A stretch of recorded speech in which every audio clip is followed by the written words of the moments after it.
Everybody, once again, it is that time for the Coach and Bro Show.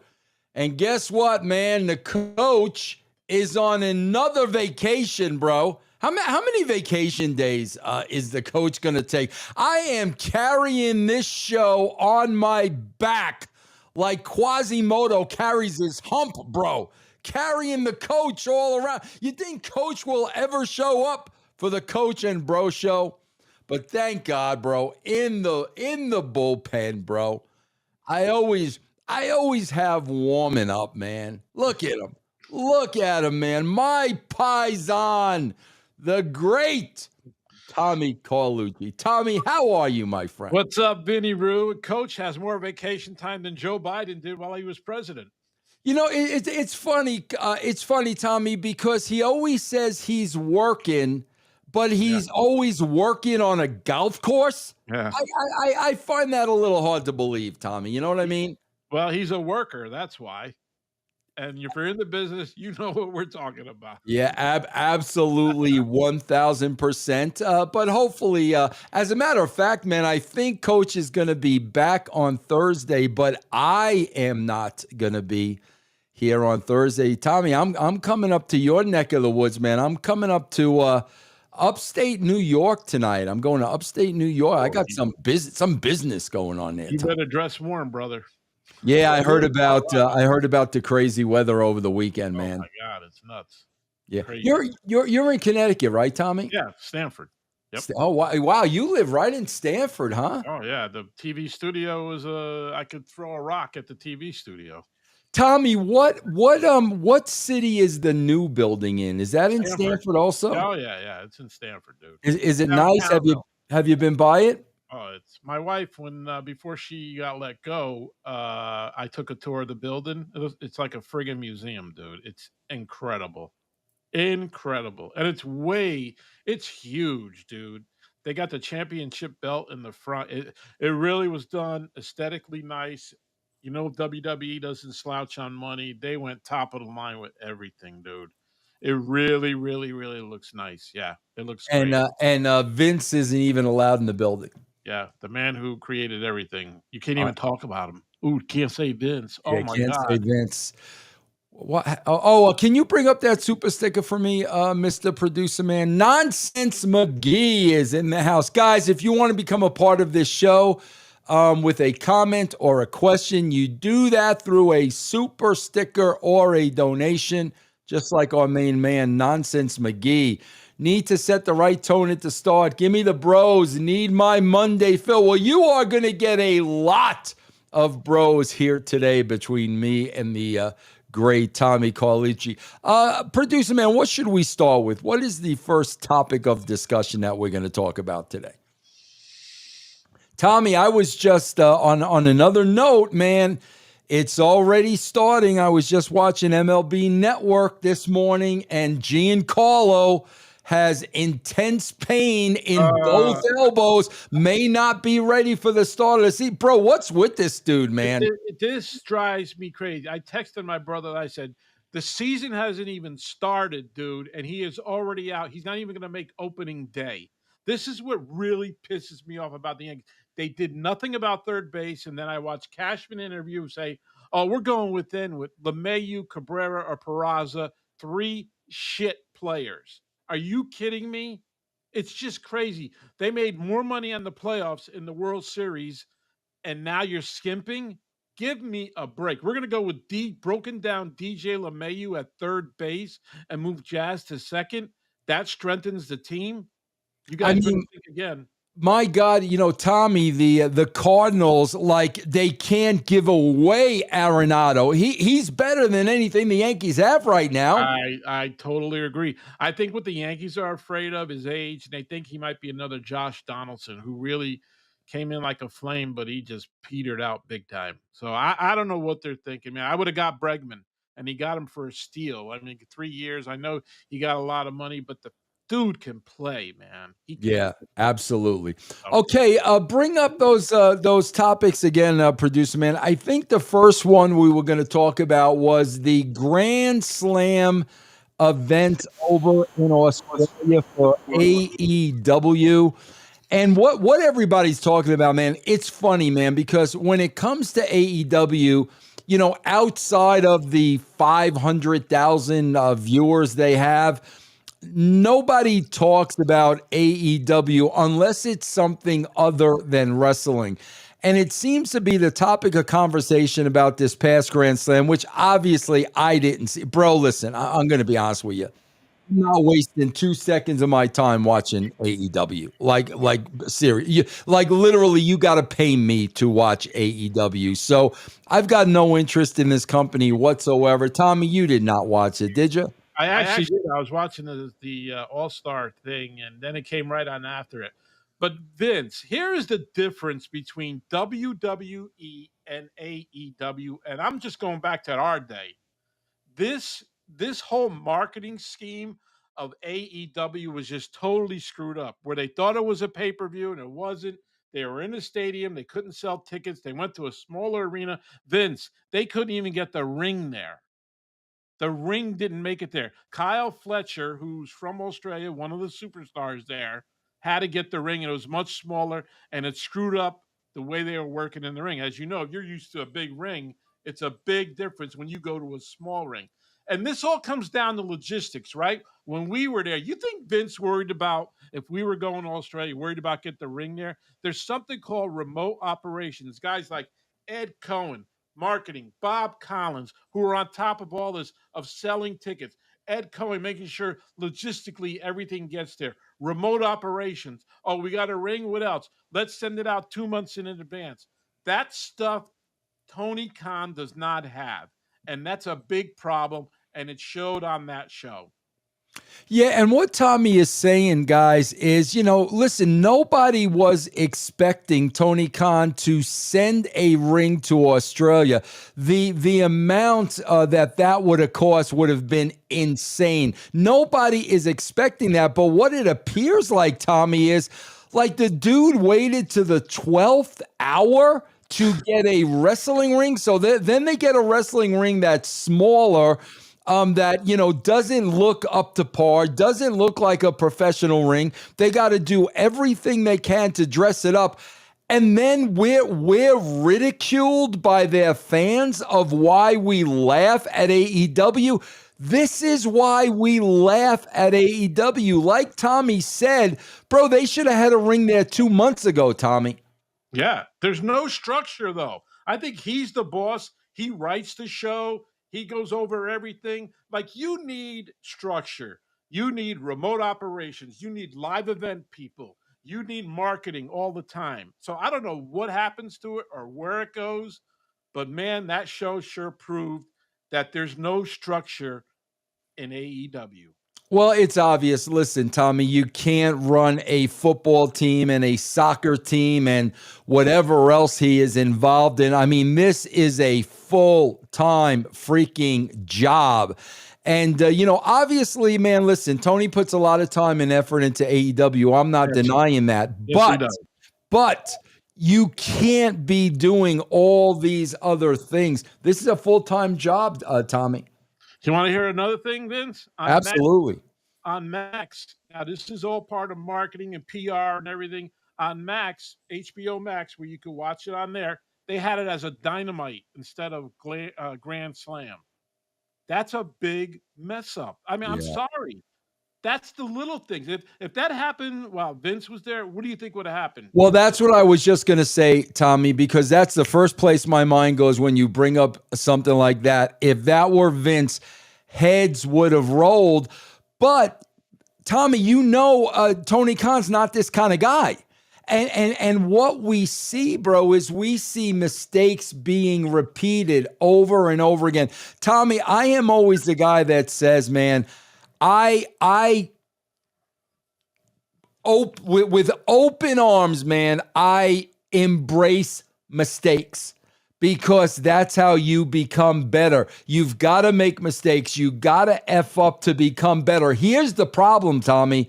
The problem is when you don't learn from those mistakes and you keep repeating them. That was Dixie Carter's MO.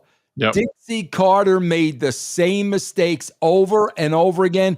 You knew it was going to catch up with her, and it did. And it looks like Tony Khan's going down that same road.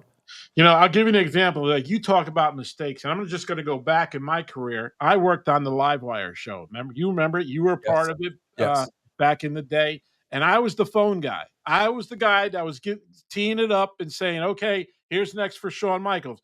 Here's next for Vince Russo or whatever." And in the beginning, Russo, I was the shit. I was terrible at picking phone calls out, picking people out, dumb subjects, this and that. The second show, I got pulled in the dressing room with Vince and Kevin Dunn. And they said to me, he goes, "Look, we know you can do this, right? You're a street smart kid. Just watch out how you take your phone calls. Listen. And by the way, don't be afraid. If they don't have a question, you have it written down, you give it to that person or you do that." After that, it went great. So I looked at my mistake and I'm like, okay, I got to smarten myself up here. Here's the boss talking to me that he has faith in me. And the second boss, Kevin Dunn, my boss, TV production, they both have faith in me. I had to get the job done and I got it done. Exactly, man. Yeah. Tommy, there's always a learning curve, and there's nothing wrong with that. That's how that's how you find out, differentiate what works and what doesn't work. You need that. But, like I said, man, if you're not learning from those mistakes and getting better, those mistakes are going to just come back to bite you in the ass, man. Yeah. Yeah. It was just the show, the whole second standings was empty and they had it all darkened out. And May and Tony Storm, they have the best storyline going. Tony Storm's ended up being the women's champion. And I'm going to just plead this out to Tony Khan right now. Please take the title away from Jon Moxley. It does nothing. He doesn't need it, Vince. He's a star already. He's with this Death Raiders with Cesaro and some fake-looking China broad or whatever she is. And I don't mean to say broad woman. But take the title away and give it to somebody else that could elevate themselves and elevate the title. That's what they should do. Moxley should not have it. Great guy, great worker, big-time star. But, and you know this, he doesn't need the title. Yeah, you're right, Tommy. And listen, I want you to know, producer man is laughing at you for saying broad. Tommy, bro. Remember Frank Sinatra? Remember Frank Sinatra always used to say cuckoo broad, broad. Sinatra used to say that all the time. Now we can't say broad anymore. Broad. We can't say broad anymore. We can't even edit it out because we're live. Broad. Yeah. All right, Tommy. Let's go on to the second topic, man. Yes. Graves' mistake. Apparently, on the last show, I don't know, was it Raw? I think it was Raw. Producer man, nod your head yes if it was Raw. Smackdown. Thank you. Mr. Graves was not on Smackdown, and we know there's been a lot going on. So the question is he still in the doghouse there at the WWE for him not to be on Smackdown? Yeah, here's the deal. It's Joe Tessitore from ESPN, and I think he does a really good job. Joe Tessitore and Wade Barrett. Tessitore was away on assignment. They brought in Vic Phillips from NXT. Everybody thought, when I saw this, and I'm like, wow, where is Corey Graves? Because Corey Graves, for a while, did play-by-play with Wade Barrett for SmackDown. He is in the doghouse, Vince, as you know, and we all know about the doghouse. He is in the doghouse. He is paying for that tweet that he put out there a while back. He is in the doghouse. Vic Phillips came in, and he did a pretty good job. I think Wade is good at the color commentary, but for them to go over Corey Graves, you know what that feeling's like, brother. Yeah, Tommy, it's interesting because I think I'm in Corey Graves' doghouse because when I started watching the product again and I saw Corey Graves for the first time, I simply just said, hey, Pee Wee Herman called and he wants his suit back. That's all I said. Tommy, that's all I said. I got blocked. I got buried. I got this. I got that for a little Pee Wee Herman joke, Tommy. Oh, my God. So sensitive. They're very, very sensitive. Yeah, man. It's funny, Tommy, because there was a Tommy, I have a very, very short attention span.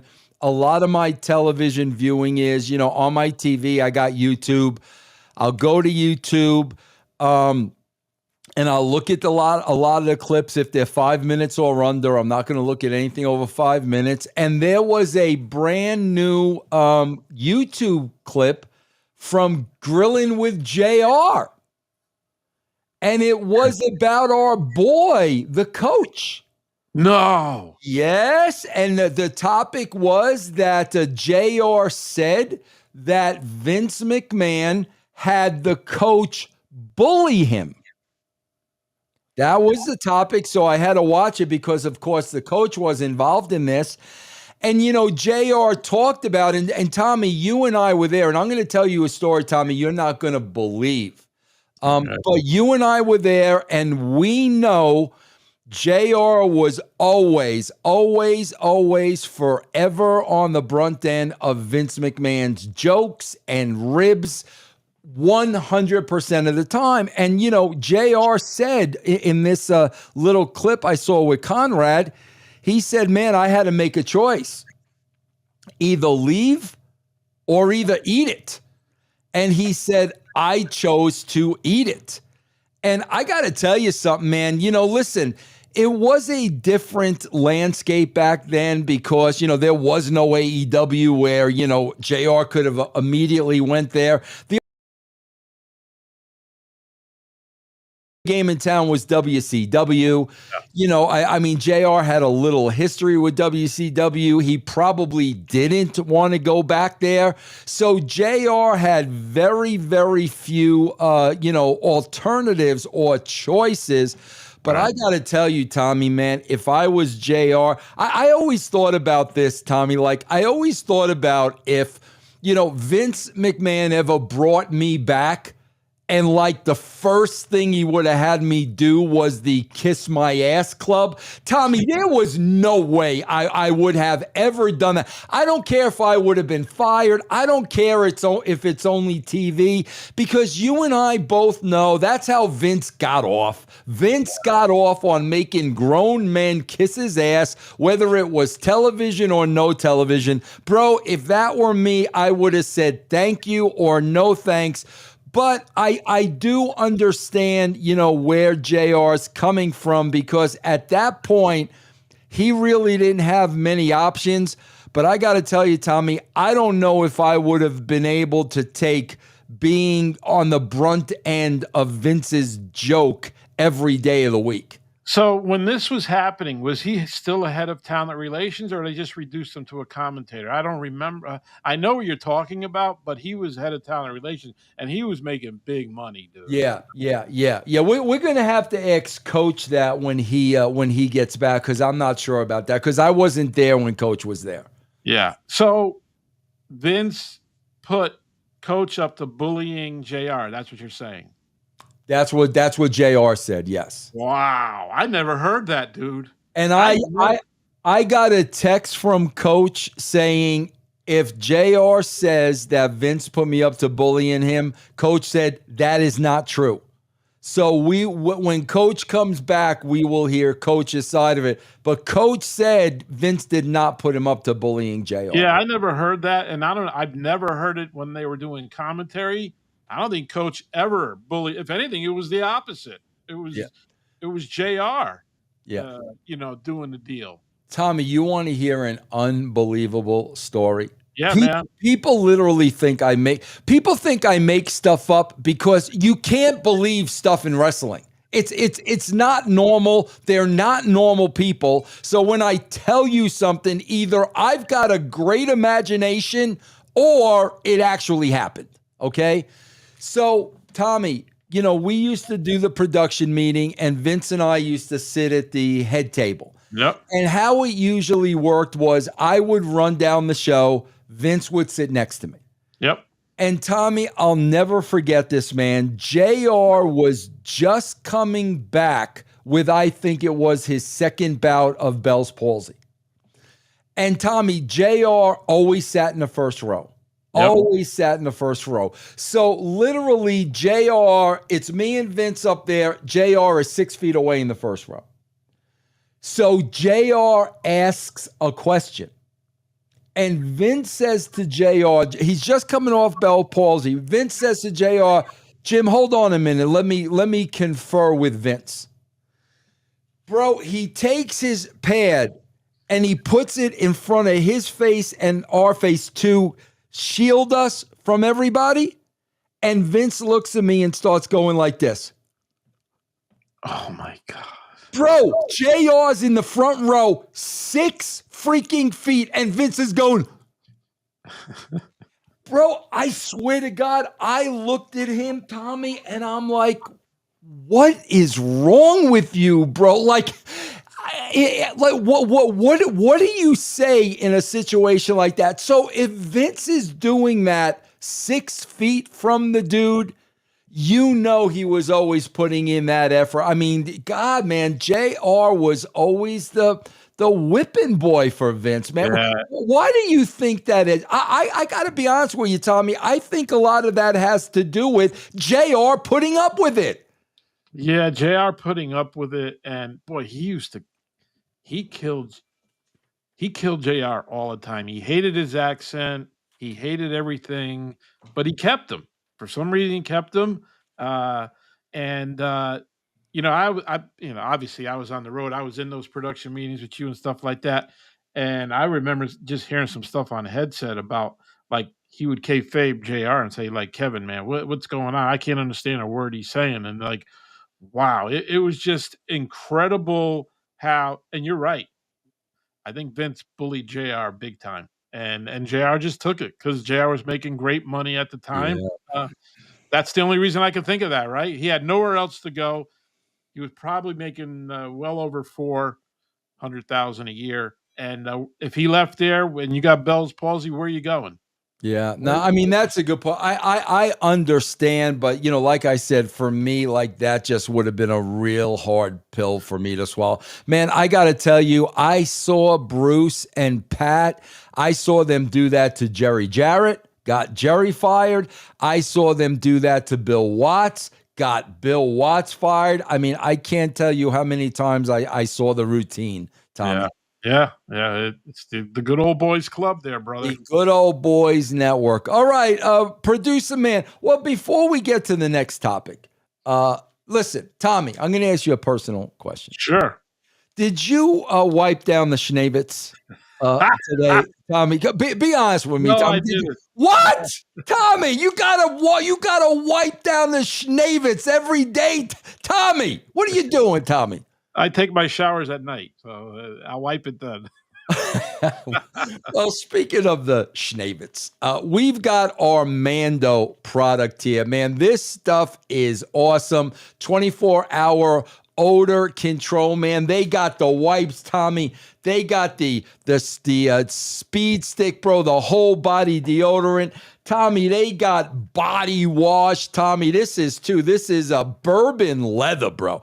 Tommy, are you like that? I'm such a mark for the fancy names. Like, if coffee's got a fancy name or if a donut's got a fancy name, I gotta buy it, bro, even though you know it's never gonna live up to the hype. You know what I'm talking about? Well, for me, especially a donut. Tommy, we got the whole body deodorant. We also got the whole body deodorant spray. I love it, man, for pits, packages, and feet. Mando, bro. Yeah, man, whole body deodorant for your pits, your balls. I'm just going to say it, Tommy, your balls. Tommy, those ever troublesome thigh folds. Tommy, the thigh folds were always trouble. You know what I'm talking about. Yeah, Tommy. I know. I gotcha. Yeah, the thigh, not the belly, but Tommy, have you ever cleaned your belly? I don't think I've ever cleaned my belly button. Not with a Q-tip. I don't do it. I do when I take a shower, but yeah. Well, you put a little spray in the belly button. You know, this. I got to tell you something. This ad is the producer man's favorite part of the show. He loves the Mando part of the show, Tommy. I don't know. He loves when I say balls and Schnavitz and Grundle. Grundle's Al Snow likes to call it a Grundle. Have you ever used that term, Tommy? Never. I use Schnavitz. Okay. Tommy, I stole your Schneebitz. I did a show earlier. I stole your Schneebitz, Tommy. That's But yeah, fine. guys, all kidding aside, man, Mando is clinically proven to block odor all day and control you for 72 hours, bro. Usually after 12 hours, the stench comes back. 72 hours with Mando, it is proven. And Mando has a great starter pack for new customers. It comes with a solid stick deodorant, cream tube deodorant, and 2 free products of your choice, also free shipping. Now, as a special listener to this show, new customers get $5 off a starter pack with the exclusive code EXPLODES. That equates to over 40% of your starter pack. Use the code EXPLODES at shopmando.com. shopmando.com. Please support our show. Tell them Tommy sent you. Tommy and his Schneebitz sent you. That's what you need to tell Mando.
12th hour to get a wrestling ring. So then they get a wrestling ring that's smaller, that, doesn't look up to par, doesn't look like a professional ring. They got to do everything they can to dress it up.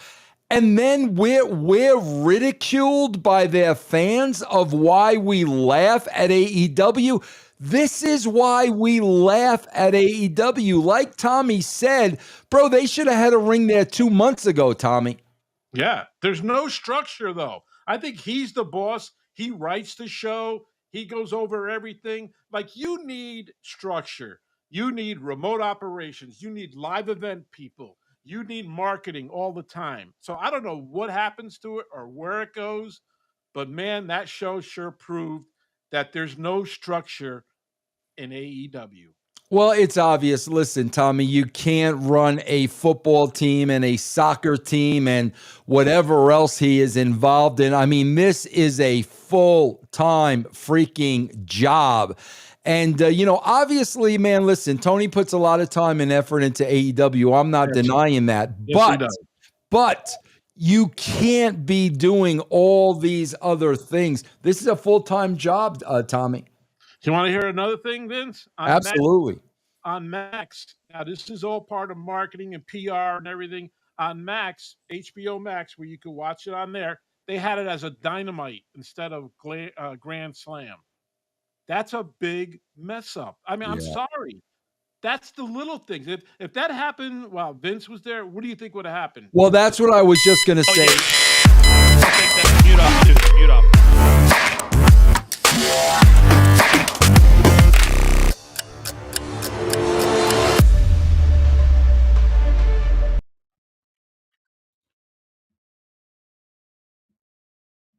Oh, what's good, everyone? Last word. We are live as always. And I just got back from the road. In fact, I literally walked into my studio, and you can see I don't even have my background on yet. That's how close a call it was. But we are back, nevertheless, back in the friendly confines. Monday Night Raw just got off the air, and we now know the 6 guys in the Elimination Chamber. We got a lot to talk about. Remember, we got promo school tonight. We are presented by DemerBox, shopmando.com. And tonight we have a very special guest joining the program for the very first time. So without further ado, producer man, if you don't mind, bring the boys on. Oh, look at this. And Tommy, I'm going to get to you in a second. You backstabber, you. But look at the man that instantly is making us all look bad. The 3-piece suit. Oh, looking like $1 million. He is make sure I get this right, a deputy mayor in Florida, former WWE superstar, and first time here on The Last Word, Mr. Matt Morgan. Good evening, sir. How are you? Good. 3-time mayor in the city of Longwood, Florida, and just recently reelected to my Longwood City Commission this past November, but I'll digress. See, how cool. See, Tommy, how do you feel, Tommy, when you have somebody else on the show, like myself, that has made a career outside of the WWE to the big time? That's what I'm talking about, Tommy. Hey, it's phenomenal, man. And I welcome Matt here. I can't wait what kind of commentary we'll get out of him tonight. So let's get this thing going, brother. Whoa. But you're not going to go past what you did today on the Coach and Bro Show. Don't think I wasn't talking about. Don't think I wasn't listening. I was sitting on an airplane. All of a sudden, you're like, Coach has more vacations than Joe Biden. What are we talking about? You have to get political? I'm sorry. I had to go there. I'm sorry. That ain't political. That's beach time. Who had more beach time, Coach? That's very true. All right, guys, we got a lot to talk about. We always start with what just happened on Raw. This is the first word. And, Matt, I'm going to give you the floor first because we saw tonight. It was actually a really good match. Seth Rollins and Finn Balor. And now there's 6 guys, which include my new favorite guy, Logan Paul. Elimination Chamber coming up in a couple of weeks. Do you like the layout of the 6 guys we're going to see to punch that last main event ticket to WrestleMania? I do, but with respect to Finn Balor, nobody thought he was going to win tonight. I'm not trying to be disrespectful towards Finn, but there's no way on God's green earth he was going to be beating Seth tonight. Like, come on. Like, I'm not trying to be a jerk, but it was painfully obvious that Seth would be in the chamber, obviously, because it creates better storylines for all the aforementioned contestants, right? For the chamber. Nobody takes him seriously. I wish we did, because he's talented enough for us to take him seriously. But WWE dropped the ball from the beginning when they created a Judgment Day by creating him as a lackey towards Damian Priest from the jump. So now all of a sudden we're supposed to believe like this guy out of left field who wasn't on television for weeks on end in wrestling matches is now the leader of the group. And no, we all believe Dom's the leader of the group because Dom has the most heat and the most exposure of the group. Thank you, Tommy. That's exactly what I always think. But when you have these big matches and the WWE wants us to believe that either guy could win, I never thought Finn was going to get the job done tonight. No. Was it a good match? Okay, yes. But yes. To Matt's point, we never thought for a second, Tommy, that Finn was going to be that sixth guy in the chamber match. Yeah, I'm sorry. I have to jump on board with this. There was no way this was going to happen. We knew Seth was going to advance. We got the six now. Now we can tell a better story with these six guys more than having Finn in there. And I hate to say that because I think Finn is a really good superstar, a good worker. He has a great look. He's in shape. And it's just not there yet. For some reason, the upper management or creative is not seeing it like some other people might see it. So he just has. That's not his fault, by the way. You're 100% right. Whose fault is it, Matt? Whose fault is it?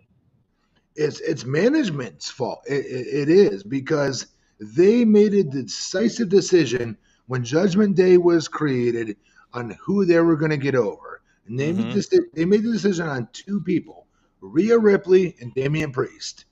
So once they did that and once those two blasted off to the stratosphere of main event talent, they should have had a plan in place for someone like him to be able to pick up the pieces because ain't none of us buying it. Like, I'm on the borderline, if I'm being real with you guys, that Carlito could lead the group if it ain't Dom. He's the most entertaining. There's no question about that. He really is. And I think, Matt, to your point, is something we talk about here on the show. By the way, former WWE superstar Matt Morgan joining us on The Last Word for the very first time here live tonight on Stadium. Everybody watching all around the world on Amazon Prime, DirecTV, YouTube TV. You know what time it is. Now, you could have gone so many different directions. If you would have shocked the world and you would have explained to Seth Rollins, hey, Seth, you're not going to be in the main event at WrestleMania anyway. We know you're not going to win the Elimination Chamber match. Right. So what if we start to make some layers of your character? What if you lose to Finn Balor? Finn can get in there with Damian Priest and they can have their little deal in the chamber. Then all of a sudden, maybe Seth can start getting in his own head a little bit, saying, maybe I'm not the guy that I used to be. But you get creative, Matt, instead of just doing what everybody believes that you do, which is why I believe that the ratings have fallen off a cliff since the first week on Netflix. What do you think? And then Tommy, piggyback that question. Yep. Why don't they do more of that, Matt, where they get a little creative and maybe go, this is what they expect, so let's go down this road? I think it's still all brand new. They're in virgin territory with Netflix as far as what their numbers, quote unquote, are in ratings, etc., if you will.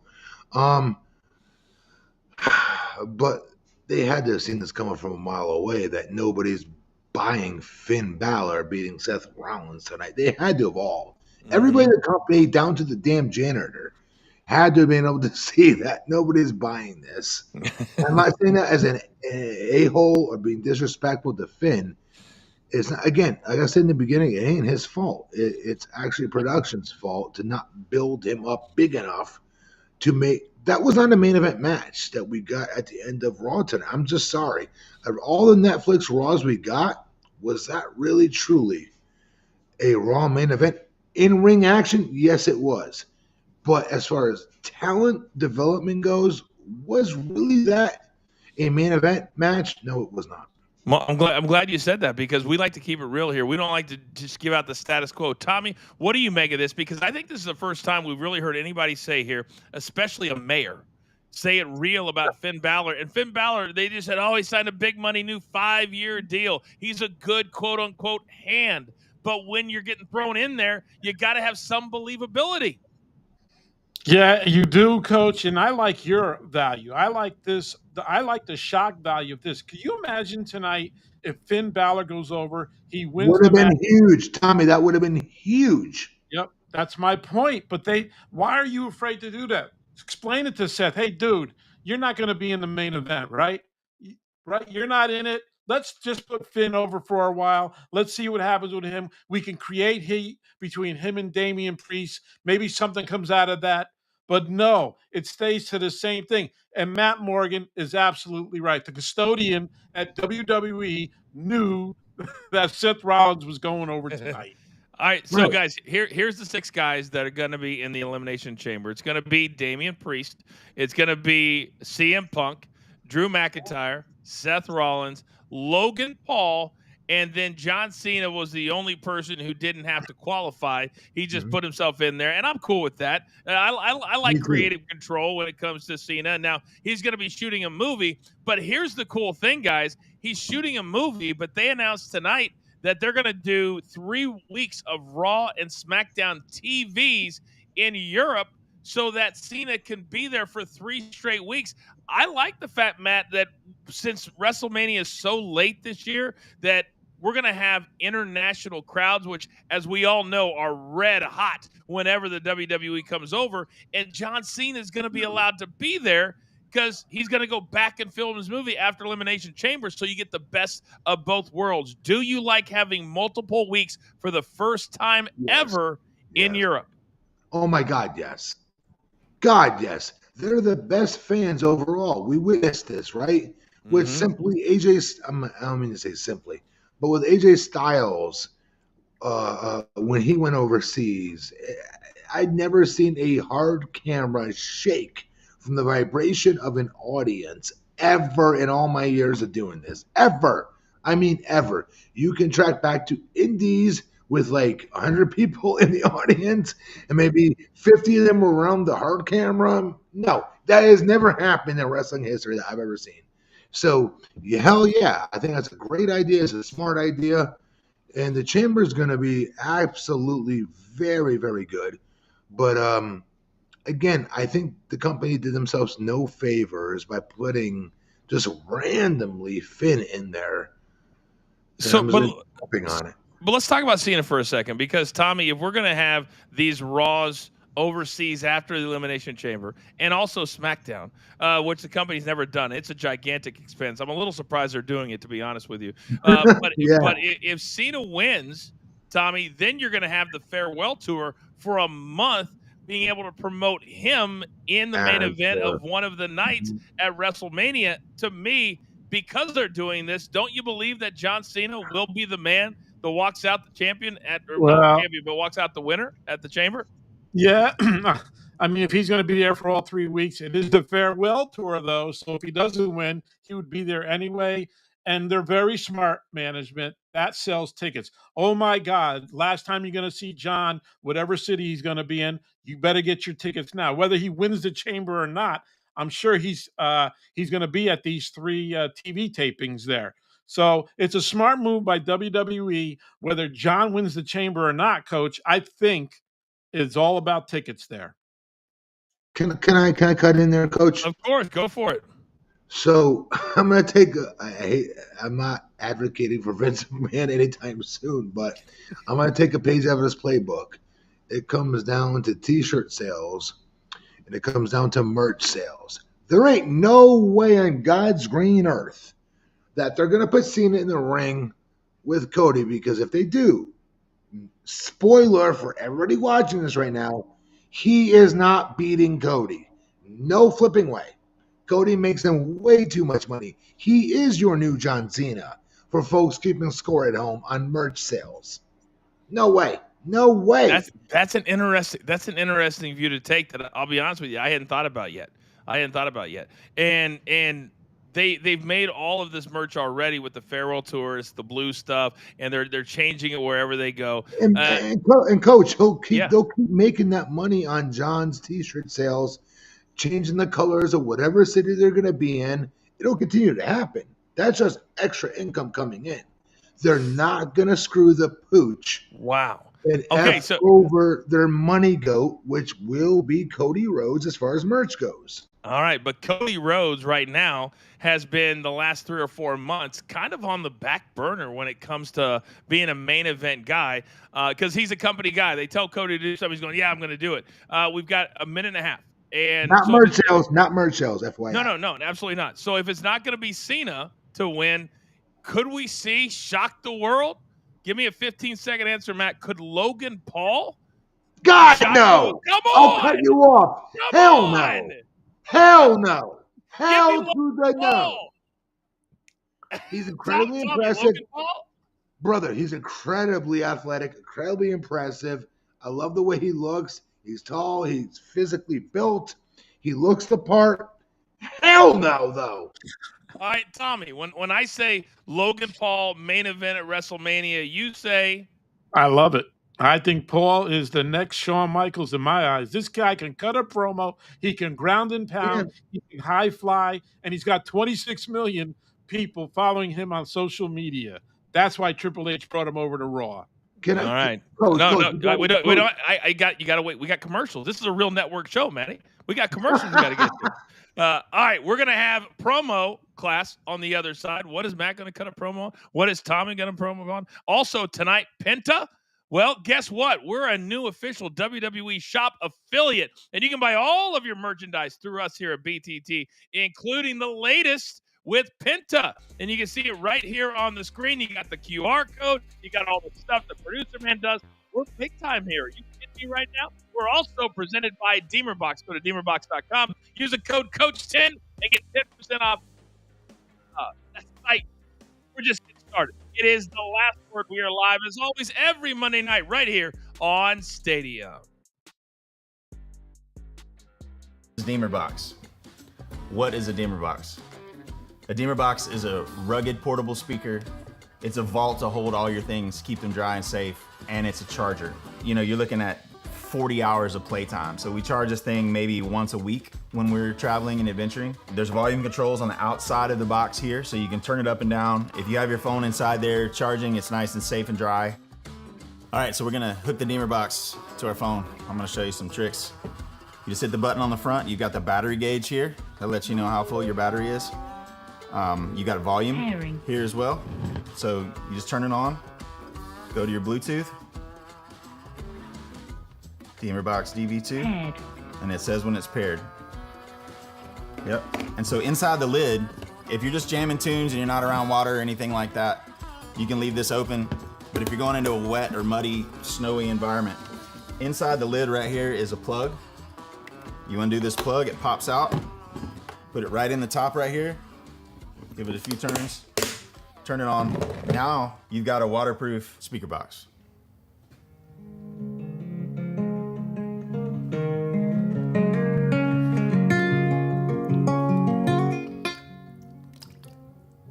Now you can play it for the whales.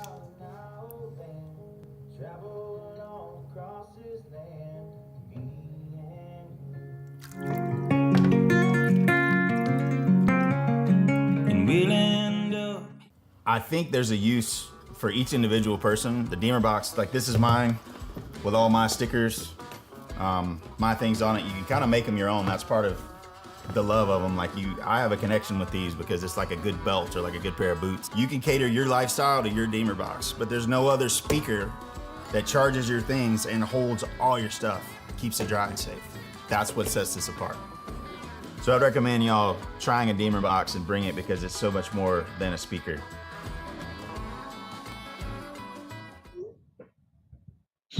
All right. Of course, we're going to partner with one of the greatest country singers of all time, Zach Brown of Zach Brown Band, DemerBox. And by the way, I've got mine right here. I got mine. You don't think I have mine? I got mine right here. I mean, it's incredible. All right. We're back live on Stadium in just 5 seconds. All right, welcome back, everybody. It is the last word, part of the BTT Universe, BTT Studios. Of course, we have Coach and Company live every morning at 10 a.m. Eastern Time. We got a full show tomorrow morning, me and the entire crew. Now, we like to get things off our chest here every single Monday night. And in wrestling, you either get over if you can talk or you don't. It's time to take everybody to promo school.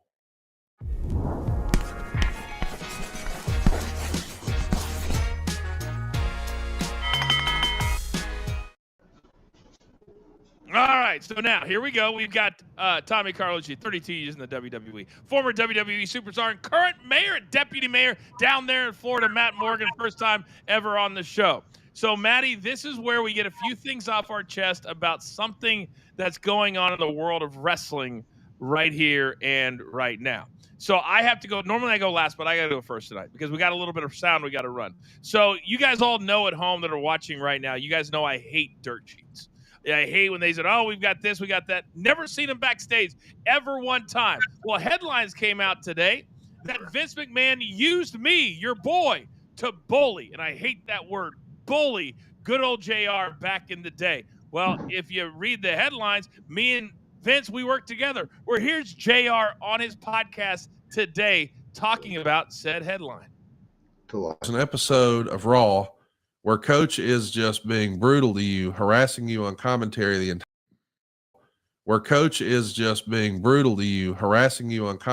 entire time. And it comes out in the torch that really this is just Vince messing with you.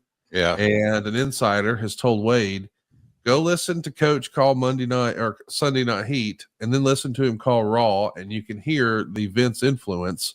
So it's not Coach picking on or bullying Jim Ross. It's Vince McMahon doing it through Coach. But this with Coach is weird because Coach is almost openly mocking you for being a wrestling fan and caring about wrestling stories and not being above it all, which is exactly what you don't want your lead announcer to do. Like, you want that guy to be engaged and to be a fan, but it's just weird. Like anything Vince could do to bust your balls, he would. But you knew this isn't Coach, this is Vince, right? Oh yeah, absolutely. I was never angry at Coach. He was in a different world, a different universe that he was not comfortable being in. But he did the best that he could. I had no issues with Coach whatsoever. Never did. Don't today. But Never did, didn't today. Ladies and gentlemen, all of you that read the dirt sheets, all of you read the headlines, it's nothing ever is real. They put those headlines out there so you go, oh man, let me click on that. That headline had nothing to do with what they were talking about right there. And this is how it actually worked. Just so you guys know, I'll take you behind the curtain. When Vince would say something into our ear, if you did not say it immediately, you were either taken out back or you were fired. You had to say it within a half a second. So whatever he told me to say, I was going to say it, even if it was something that I knew at the time. And half the time, I didn't even know what I was saying, to be honest with you. The show was moving so fast. So for all of you out there that think me and JR ever had an issue, you just heard from the horse's mouth. Never did. Never did. This was all Vince. And it's a lot of the reason, guys, and Matt, let me bring you in because you were there during this time period, that I'm so conflicted with my feelings about Vince McMahon because he made all of us do a lot of things that, quite frankly, we didn't want to do. And maybe karma's biting him in the ass just a little bit right now because he can't enjoy the fruits of said labor here in 2025. Right. But this is what I'm talking about. I hate dirt sheets. What has your experience been with dirt sheets over the years? That they're usually, I'm not saying this as a hater of dirt sheets, this is the truth. Their business is derivative of creating headlines and sensationalism and sexy titles and headlines to get you all to click it and join their crap, whatever that something is, right? That's their job. And I understand that's their job, but they go way overboard in the world of pro wrestling and lying and exaggerating. Coach's example, you could see it. Go back in time and watch. You can see Coach's facial expressions when he's literally being told something that he was not expected to say. I bet my life on this. 100%. 100%. I've said it many, many times. So I saw the headline today and I go, no, that never happened. Then, of course, I said to myself, wait a second. I got to go back and watch this. And it's usually probably not. And, of course, I was wrong. And I was like, that's exactly what I should have known it was going to be. All right, we'll leave it right there because I got to get to your guys's. All right, Matt, I'm going to let you go next. I know that you have your thoughts on Jey Uso and WrestleMania and the fact that if you bet him right now, he's minus 3,000 to win, which means the sports books also believe that he is going to climb that mountain just like Kofi Kingston did. Who you cutting a promo on tonight? All right, so I hate to say it, because I love Jey. I love Kishi, his dad. I love the whole family. Friends with them to the day I die. And this is not his fault. Just prefacing this. But WWE did not do I know it sounds crazy. They did not do enough of a job to build Jey Uso going into WrestleMania. He's obviously going to be beating Gunther. There's no question about that. All right. But then my question is, then what? Because Jey Uso is one of those very rare situations that we all get around a babyface on the climb, a babyface on the chasing the title. We love doing it. And that's why we've seen the crescendo in his and all his other crap in his entrances, in his matches, and everybody believing in him, because we want to see him get it done. But I will argue, I'm worried what happens once he gets it done, becomes champion. I have a feeling it will not be a long title reign. I'm not saying it as a hater. I'm saying it as because the WWE did not do enough of a job of building his context wide enough. No, and Matt, you're not being a hater. We said it here for a couple of weeks now that when he comes out and you've got an 8-minute entrance before he says anything, that he's not comfortable enough doing the promo to make you believe in who he is as a person who can carry the company as a champion. Tommy, real quick, 20-second take on what's next if Jey Uso does, in fact, as a huge favorite, get the job done WrestleMania night 1 or 2. Yeah, he has to carry the ball. He has to go on to the level of Cody Rhodes, Roman Reigns, CM Punk, John Cena. And I questioned that all along. He wins the title, and I think he's going to beat Gunther, obviously. The place is going to be crazy. 80,000 doing the yeets. But after that, what happens? That's the question. Levels to this game, guys. You got to have levels to your character in order to be there for a very, very long time. Now, if you're Netflix, it gets very, very confusing, guys, because some people get the commercials, some people get the promos. I don't know what's on the air and what's not on the air. But, Tommy, I know that you want to cut a promo tonight on somebody that the WWE is not using that they should. I'm going to piggyback off of Matt here. And like they're not invested enough what they did with Jey. WWE Creative, listen to me. Karrion Kross could be a one big-time heel superstar. This guy cuts believable promos. He's unique. He's different from everybody else. And you know what I like about him, guys? He doesn't scream in my face. He talks to me, but he gets the point across. The deal he's doing with Sami Zayn now, I hope this drives Sami nuts. And then he's smart. He goes to social media. He did a whole thing with Sami Zayn with a wig on. It was entertaining. I got it, and I get Karrion Kross, but I'm not sure WWE gets Karrion Kross yet.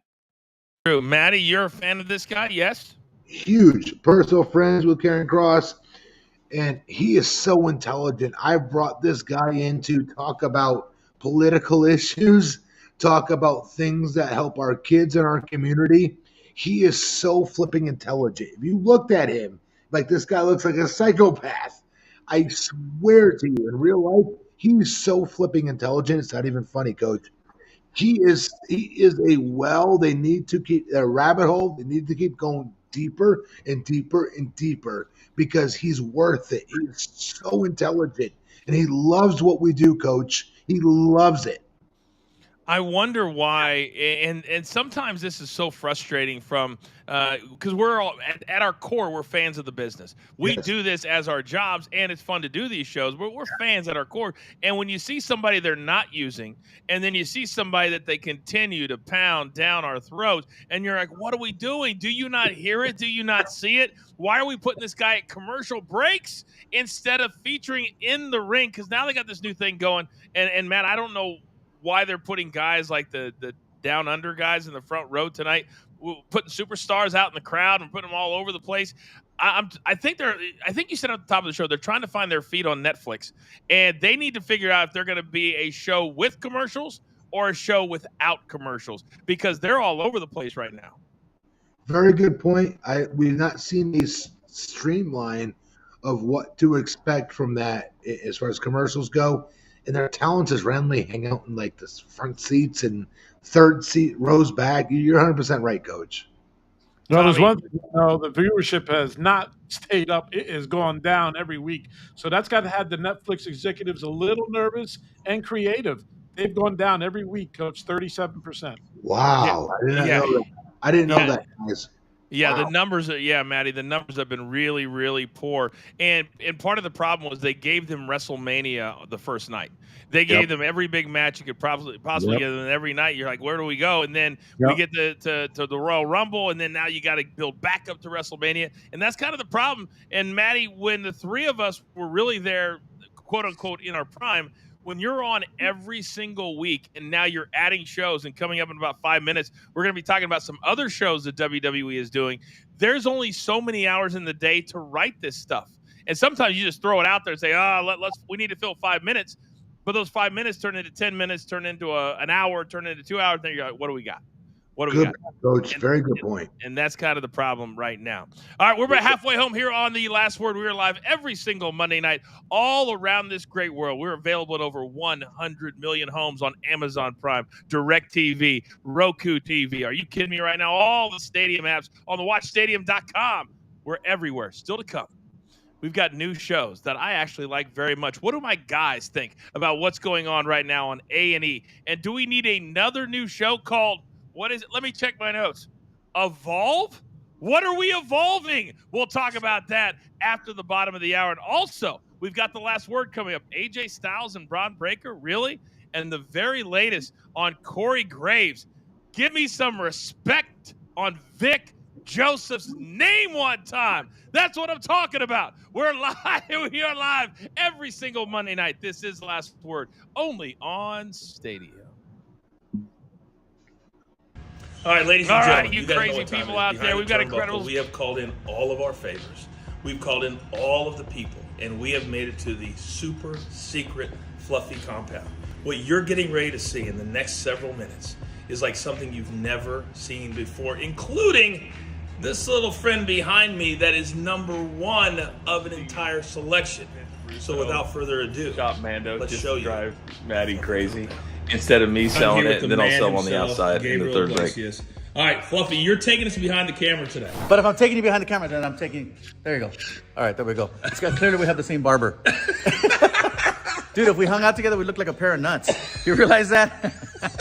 So, talk me through this first, because I can't even believe you're allowing Behind the Turnbuckle into your world. This is not the only warehouse, correct? That is correct. Say hello to the Fluffy Compound.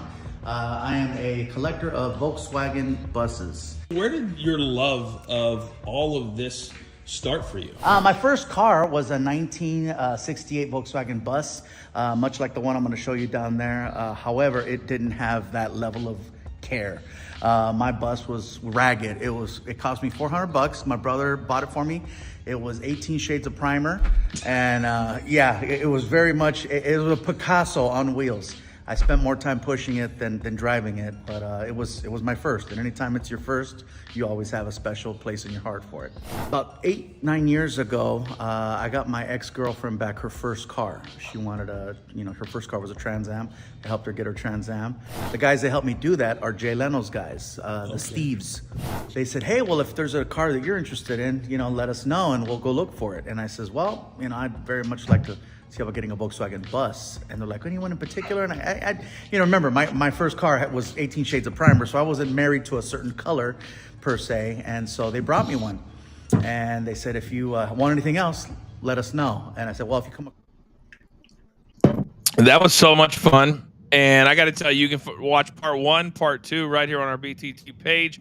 Over 130,000 views for part 2. 120,000 views for part 1. You guys absolutely love it. We're back live on Stadium right here. The Last Word in 5 seconds.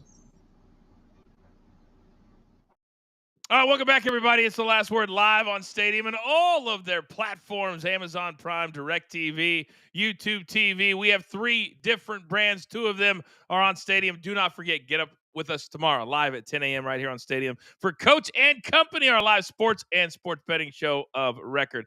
Tonight, joining me as always, 32 years inside of the WWE, my man, Big Tommy Carlucci, and also former WWE superstar Matt Morgan, now mayor, deputy mayor down there in the great state of Florida.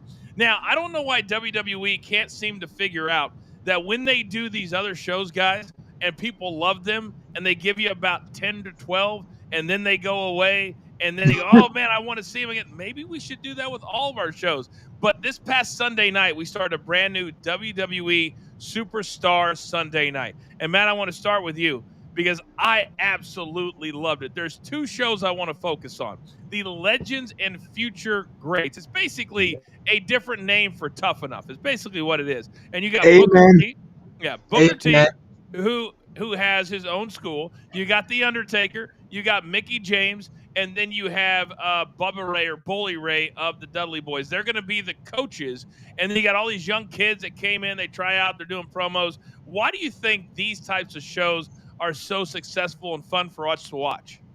Because the normal human being on God's green earth has no concept how one gets involved in pro wrestling to begin with, let alone WWE, right?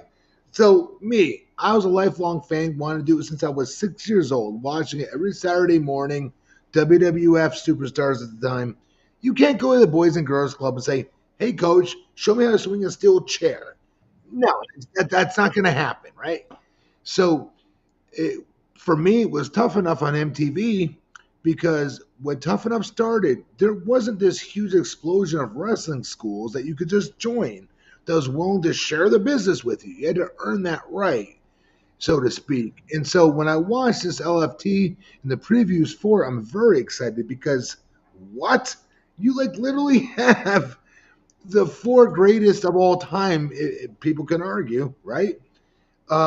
Coaching you, I would have chopped my left arm off to experience.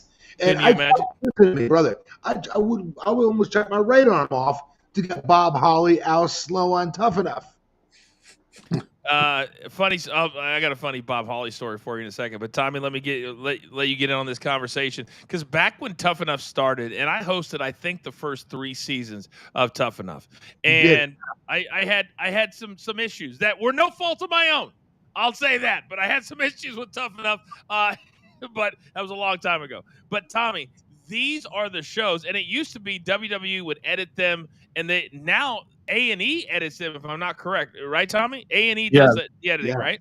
Yeah. A&E is so good at reality TV. I love the show. It's pulling the curtain back, folks. It's showing you, they're going to teach you wrestling, promo, how to do a fall, and everything like that. So if any of you think that wrestling is fake, watch this show, and you'll learn quick that it's not fake. And by the way, the coaches they have, and I can't wait to see what Undertaker does because we've never, ever seen Mark Calloway like this anytime in his career. That's the thing that interests me the most is seeing him coach these kids and being somebody that's standing there talking to everybody instead of being kayfabed all the time like he was in the past. And I am so interested in that. I think this show's going to be a huge hit. I love Rivals also. And we'll get to Rivals in a second, but talk about The Undertaker, Matt. And he was very, very, and he talked about it in the Rivals show, that when he was in his prime, when he was The Undertaker, and I wish more superstars today would do this. He said he was The Undertaker 24/7. He said you got to protect your character. You got to protect the guy that everybody looks at and said, man, there's the dead man walking through an airport or wherever else. But he's clearly said, you know what? Those days are over. Now it's my turn to help the business. So he's no longer in character, but he's still the guy, when you look at him, that had that incredible streak at WrestleMania. He made that his playground. Are you surprised that he decided to say, you know what? I'm not going to be The Undertaker anymore, and he started this new role in his career? Coach, I think that it was a myriad, if you will. Once he retired and was inducted to the Hall of Fame, from that moment on, when he announced his, Dead Man Show event he was going to be doing, One Man Show, Dead Man Show, along with his own podcast and things like that. Now he sees how much, people want to hear about the true story of Mark Calloway, not The Undertaker, but the person behind that character. But, Coach, I just want to say one thing real quick is that The reason why this A&E show is going to be so successful, LFG, is because Vince McMahon and Kevin Dunn do not have their hands on it. I'm not saying it to be disrespectful. I'm saying it, and I owe my career to Kevin Dunn in retrospect of being on Tough Enough. It was Kevin Dunn when I tore my knee on Tough Enough that said, hey, this guy's 7 foot, 350 pounds, has tons of potential. Tom Pritchard, Kevin Kelly, you all need to call him back. Jim Ross need to call him back and get him in a tryout one day because he wants this. So I'm not disrespecting him when I say this. But there's a big difference between Vince McMahon and Kevin Dunn directing and have the editing floor, if you will, versus A&E doing it, which means no holds barred. They're going to throw everything out there. They don't care about the business, and they're going to let everything fly. And I think that's why this is going to be very exciting. And to be very clear, Matt, we are allowed to insult Kevin Dunn and Vince McMahon on this show. You don't have to validate it. Kevin Dunn hired me on the spot, and I have no respect for him whatsoever at all moving forward. So you can say whatever you want about Kevin Dunn. You can say whatever you want. And hopefully I get quoted on that. Hopefully he reads that. Bad guy. Bad guy. Now, let's talk about that Rivals for a second. Bad guy. Let's talk about Rivals for a second. Don't get me started. Do not get me started. Tommy, you worked for him for how many years? 32. Well, 25. Kevin Dunn was your boss for 25 years. Yeah, because I wasn't in TV in the beginning. Yikes. My first couple of years, I was in shipping. I will say this for people who are watching right now around the world. If you don't know, Kevin Dunn is the genius behind WrestleMania. He's the greatest producer, whether I was at ESPN for 10 years, WWE, greatest producer ever. I'll give him that. Yeah. Bad guy. Period. End of story. Maybe we'll have a full episode one of these days and just tell Kevin Dunn stories that you just heard over your headphones. Maybe we'll just do that. What a jerk. What a jerk. Now, as far as the rival, by the way, Matt, did I host the season that you were on at Tough Enough? Was I the host for that? Yes. When the two girls won, what was cool about you, Coach, you interviewed me even though the two girls, Jackie and Linda Miles, won. Yeah. You and Stacy Keibler interviewed me for WWE.com. That was pretty cool. That's right. Stacy Keibler, 42.5-inch legs is all I remember about Stacy Keibler. That's all I remember. No, but there's so many stories that I've never. Maybe we need to have like a pay-per-view. Because you remember when she was on Dancing with the Stars? This is a true story. She was on Dancing with the Stars, and she thought she was this big star. Vince gave her time off to go do it because he thought it would help the company. What did she do? She stabbed the company in the back. She's like, I'm too good for wrestling. I don't want to do it. She thought she was going to be a movie star. Well, the problem was she couldn't act her way out of a paper bag. So after 6 months of making personal appearances, it all dried up. So a bunch of us were in Vegas one night, and she was at a different hotel. We're partying, me, Maven, the whole crew, 40 of us. Somebody walks up and says, hey, Stacy Keibler's on the phone. I go, oh, put it to my phone. I hear, no, don't give it to Coach. I don't want to party with them. And I said, and we don't want to party with you. Hung up. 5 minutes later, I kid you not, she's at the front of our VIP section at the big nightclub at the Palms, like the real popular one. And I told them, nyeh. She's not getting in our VIP section. And we turned her ass around and walked her right out the door. True story. Really? True story. She used to be part of our crew. I know. She's one of the. She was more. Listen, bro. She's more one of the boys than most of the boys. I know. I'm shocked to hear her change. But when she went Hollywood, she got an apartment with Tori Wilson, and they thought they were going to become these big stars. They put her on the George Lopez show. I remember talking to George Lopez once, and he's like, "Oh my God, that was like the worst 3 days of my life." I said, 3 days? Doesn't only take a day to shoot an episode? He goes, "Yeah." Like I said, the worst 3 days of my life. I can't make it up. I can't make it up. I wouldn't have predicted that. I would have thought she would be one of the few real ones, but that's a shame to hear, Coach. Yeah. It happens when you go Hollywood. So real quick, we got a couple more minutes, and then we have a full numbers. I love when we get off. I love when we get off the beaten track here. So that's Stone Cold and Undertaker. If you guys haven't seen it, they're gonna run it 1,000,000 times this week. But Matt, what did you make of it? Because I was there for a lot of it. It was right when I got there in 1999, but I had forgotten just how big Stone Cold became. And when that glass would break, every single city, it was insanity. And you see it all in an hour. Undertaker was already there. Here comes Stone Cold. That's what the business to me was all about when I got there. So, brother, that glass breaking and Stone Cold pop replaced what quote unquote used to be the Road Warrior pop. Like times 1,000. It's not even debatable. Folks think I'm exaggerating. Go back and watch the night that Mick Foley won the World Heavyweight Championship and Stone Cold music hits. There is no bigger pop in our industry's history.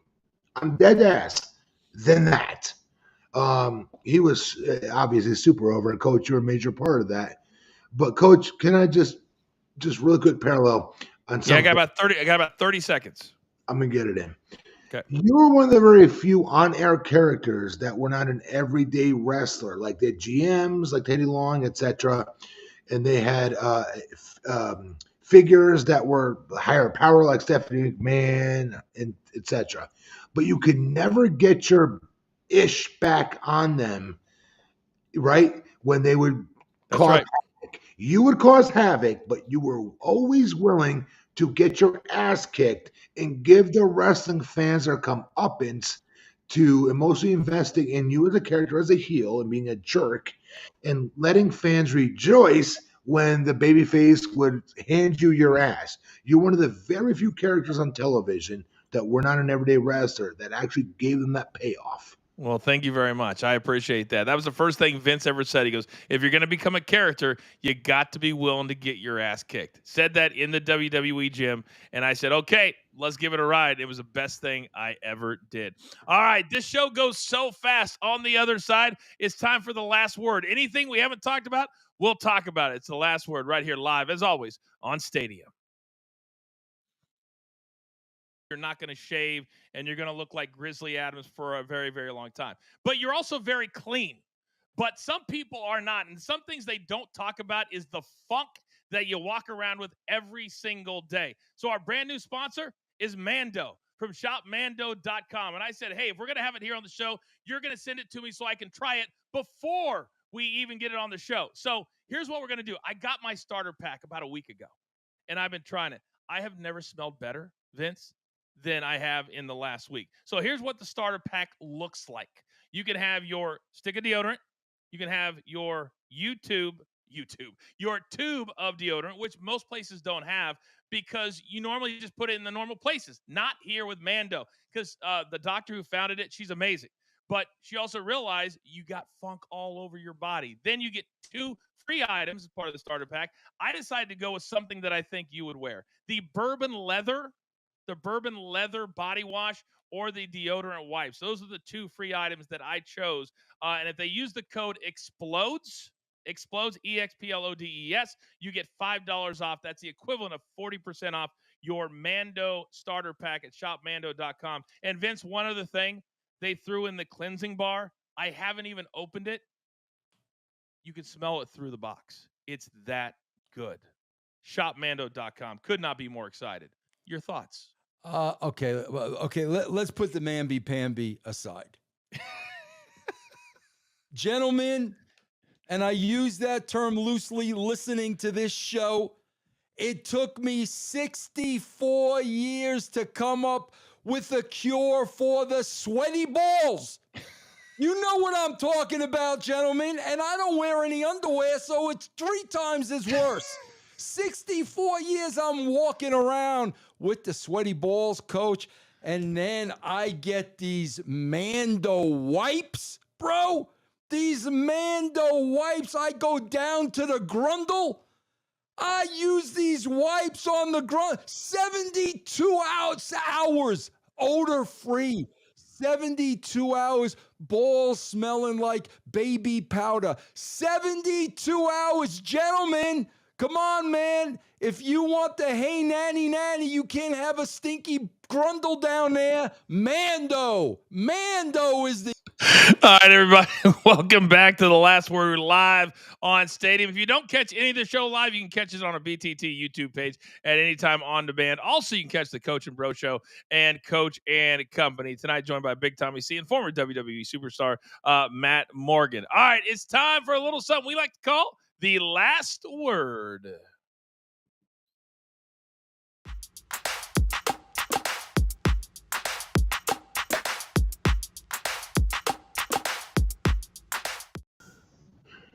And this is where we cover everything that we haven't talked about into the last segment of the show. And first and foremost, we've talked a lot about on this show about Corey Graves kind of screwing himself over by complaining about not being used, and Pat McAfee, and they're not even in the same universe when it comes to stars and why they use them. There's a reason everybody gets used. So last week on Smackdown, and guys, I don't watch Smackdown a lot, but I noticed that Joe Tessitore was on assignment. So 6 months ago, you guys know what would have happened. Corey Graves would have been there because he's called play-by-play, and he's also called caller. So you would expect that. But Tommy, I'm going to start with you, and then Matt, I'm going to go to you. But Tommy, what did it tell you as how far Corey Graves has fallen down in the hot water he is in that they would go to Vic Joseph? And then tonight, Vic Joseph was also on Monday Night Raw. No Corey Graves on either spot. Your thoughts, Tommy? It's called being in the doghouse, Coach. You know that. You work at WWE. I've been there 32 years. You put a tweet out, what you put out there, they're putting you in the doghouse. You may not see him for another 6 months. And you know what? Nobody cares. Nobody cares at all. I thought Vic Joseph did a nice job. I didn't miss Corey. Oh, I don't know what to tell you about that, Corey. You're in the doghouse, buddy, and now you got to face it. And that's the thing. That's the thing. And I'm including all of us when I say this. Yes. When you do something like that, you feel like you're way more important than you really are. They'll miss you for like 10 minutes, and then they're moving it down the road. Booker T was pissed because Corey made it sound like NXT was less than. Matt, Corey Graves is learning a very, very hard lesson after over a decade in the WWE. You are who you are, and when you piss off the wrong people, they will send you to the showers. And right now, I don't know if we'll ever see Corey on the big shows again. Your thoughts? Oh, are you on mute? Did you mute yourself? We don't hear you. We can't hear you. You hear me now? I hear you now. Yeah, go for it. Yes. Good God, that took me forever to get through. I wanted to stab myself with a hot poker on my eyeball. With respect, Tommy. But you guys are all talking under the age and tutelage of one Vincent K. McMahon, not Hunter, not the current establishment. They don't do that same ish they did, unfortunately, to all of us back in the day on how they would make us pay and learn our lesson. And for example, when I wanted to ask my wife to marry her, I had to go to the state of Hawaii to ask my wife's dad for permission, because in the Hawaiian culture, you cannot get married to a Hawaiian person without doing that. And I got all this heat for not going on the very first tour over in Afghanistan. I don't care. I'm still married to her. And I got a kid to boot. So I made the right decision. So Vince can suck it. Well, go ahead. But major but here. Hunter's very different. And I think there's something more here than meets the eye, because I think Vic Joseph is very good on NXT, but there is a very big step down from NXT to Raw or SmackDown. I'm just sorry, that's the truth of my humble fan's opinion, not wrestler opinion, my fan opinion, because Corey's one of the very few that's able to get the perspective of a heel, get worked into every single storyline that we get thrown at us. Please share with me, and correct me if I'm wrong, name anybody on a SmackDown or Raw that has the heel's perspective at any given time. That's our whole point. It has nothing to do with his performance on the shows.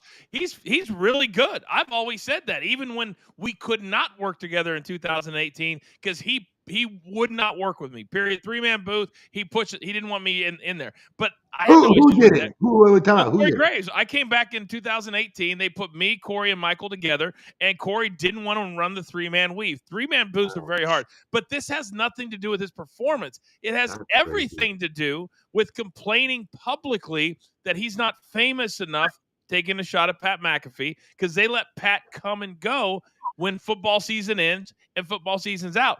And for the fact that they didn't use him on SmackDown when Joe Tessitore was out, that screamed volumes. I got you, Coach. So I got you, Coach. Okay. So this is no different than every other, and me included, when I was on that roster and they would bring somebody in from Hollywood to steal a WrestleMania match.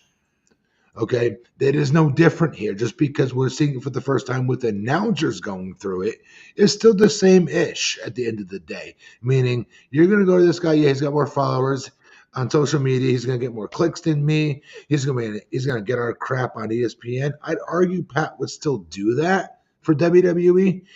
But at the end of the day, I can understand that from a talent's perspective and getting paid for my living doing this. This is all I have as a wrestler, in his situation, a wrestling announcer. This is all I got.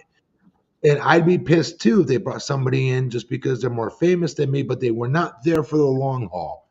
You know how that works. And I get of course. But this is not a, hey, how long have you been there so you deserve it game. This is, they paid $5 billion for this show. And so Pat McAfee's got a gigantic show. He's got a huge following, and look at his shows around the big events. He travels his show to the WWE events.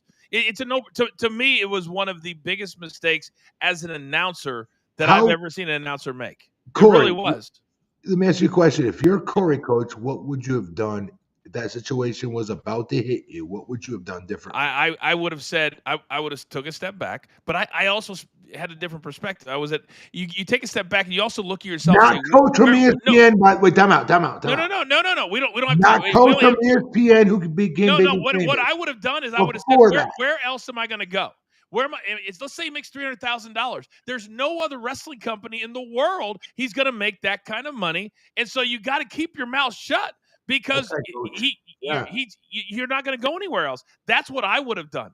And we just talked about JR earlier in the show. He even said, I ate crap so I could have the paycheck. Because in this world, guys, we know it's so hard to get a 6-figure job.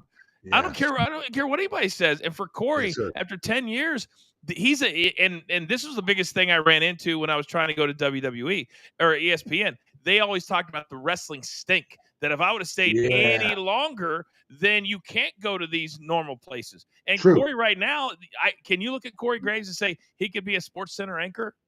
He's going to call basketball. No, he's a wrestling guy. Hockey, yes, but that's about it. Hockey only. you got to know who you are. You've got to know who you are. He works 1 day a week, Coach. Shut up and take your $400,000 a year. 1 day a week. And by the way, McAfee's a part-timer. When football season comes, guess who's coming back up? That's the other point. You're still going to get 5 months a year on the big show. You're still going to get that. Right? It is what it is. Coach, would you have the same opinion if you did not become super famous on ESPN? Yes, I would, because this happened many times when I was at WWE. There's a lot of things that got taken away from me. And I said, all right, that's part of the reason I became a character. I said, listen, I've got an avenue over here where I can do some things. Because over here, you got 2 different shows, SmackDown and Raw. If Vince didn't like you one time, he would yank you off. Hell, JR got fired 5 times. 5 times. Crazy. I got yanked. I did every show multiple times. On, off. But guess what?